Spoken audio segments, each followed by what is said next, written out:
The past couple months, investigative journalist Kim Dvorak's been looking into the death of journalist Michael Hastings in Los Angeles.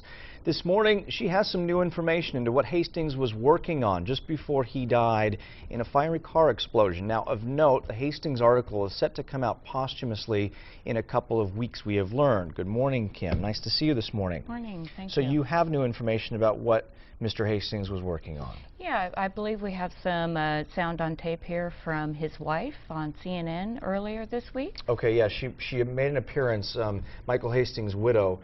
See if we can roll that. I have no doubt that he was pursuing a hot story. He always had at least 5 hot stories going. That was Michael. Okay, perfect. Yeah, I believe you know, the context of the discussion here is that Michael was working on a number of stories, one of which was centered on now CIA Director John Brennan. When he was the czar of counterterrorism for President Obama, he obviously was the architect of a lot of the drone strikes, Terror Tuesdays, some of these issues, and Hastings being an advocate for open information, as his wife goes on to state in the interview on CNN, that Mr. Hastings, wanted to get this information out and found it interesting background. So this article is going to come out, we understand, in a couple of weeks, and it's going to be specifically about Mr. Brennan, is that correct? Correct. Yes, it is. Okay. Yeah, and a few weeks ago, some sources that I've been working with on this story and others gave me an email that surfaced through WikiLeaks, and that, of course, was an illegal hack. So we want to state that out front. That a lot of people on one side will say that this could be altered or whatnot, but it did spark a response from the actual CIA. This week as well. Okay, so here's the emails. Now this is actually from Hastings' colleague, correct? You got this from one of his co-workers. Yes, at Project And Dam. explain who Mr. Burton is, please. Mr. Burton is the now president of Stratfor, which is a major defense contractor for the U.S. government. Okay, and here is the email that says Brennan is behind the witch hunts of investigative journalists learning information from inside the Beltway sources, and it goes on to say, note there is specific tasker from the White House to go after anyone printing materials negative to the Obama agenda. And this is from a gentleman, you say, that has defense contracts in Washington? Yes, indeed he does.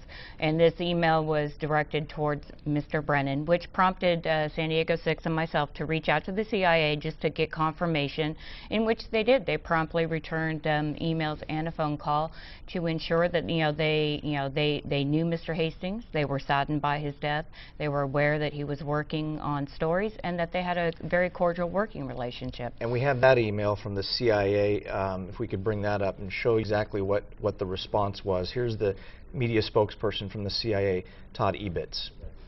And there you can see, without commenting on information disseminated by WikiLeaks, any suggestion that Director Brennan has ever attempted to infringe on constitutionally protected press freedoms is offensive and baseless.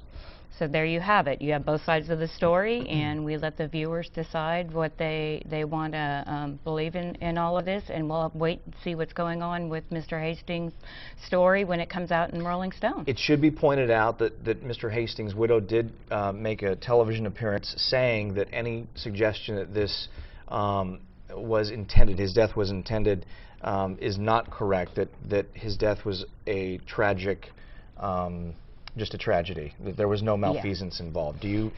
Yeah, and she went on also to explain that the LAPD has an active investigation. She's waiting with the rest of us to find out the specific details with that, and we're hoping to get information from a toxicology report that should be forthcoming here in the next maybe month or so, maybe 6 weeks. It's been quite a while. So I believe that we'll have a lot more answers. But the other piece of new information we have is when we saw the surveillance video last week, the black and white, there was a little bit of question as to how fast the car may have been traveling. We spoke with a San Diego State professor here, and he stated that it's his belief that when you do the calculation of time and distance, the car was traveling roughly 34, 35 miles per hour when it hit the tree. So much slower than we thought. Well, I know you've gotten a lot of comments on your reporting on this story particularly, and we appreciate all the work that you've been doing. Absolutely. Trying to uncover some facts. Yeah, and you know, we couldn't do this without all the viewers. The tremendous amount of emails we've received are just, it's overwhelming. We read them, we do get tips, so check the KD report and San Diego 6 and we'll have the latest. Thank you. Okay, Kim, thank you very much.